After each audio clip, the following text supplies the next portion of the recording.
private sector, we have responsibilities to our shareholders. We also have responsibility to the communities in which we work.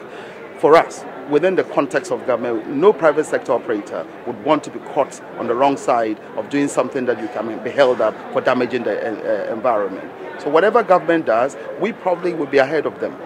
Government will be dealing with a global issue of, to your point, accessing global funds to fight climate. And why not? Because climate is a global issue. All the difficulties we have now has been created by all the industrialized countries. And climate change damage is directly correlated to industrial development and the search of resources to feed industrial development. So those are big matters government has to deal with. But for us in the private sector, whether it's banks, whether it's our clients who are going into all sorts of activity, manufacturing services, whatever it is, the impact of that activity on the climate is studied in detail.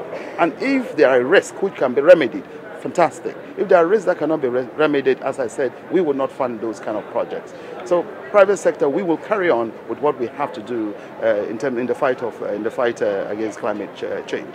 Whether you are generating hydro energy, you are going to block a river and create a lake, and the lake has all these subclimatic impact. Some specialists will have to come to say that they are sustainable. Whether it is mining, you're going to cut the earth, blast rocks and to get to your resource. All of that, again, we have to make sure that the right technical people study it and then tell us whether whatever risk you generate will be things you can remedy or you cannot remedy. And the even agriculture, where we think that is the lowest hanging fruit, you've got to do it in a responsible manner. You just don't go and deforest,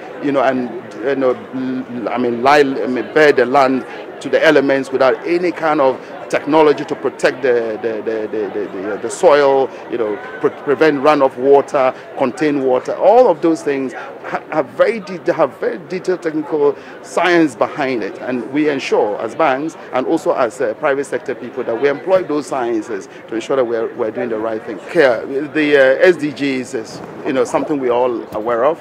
The president is the co-chair of the UN on SDGs. He set up a private sector CEO forum, which I chair, to ensure that the private sector can deliberate on all the SDGs and to see how we can support the achievement of the various SDG goals. Yeah.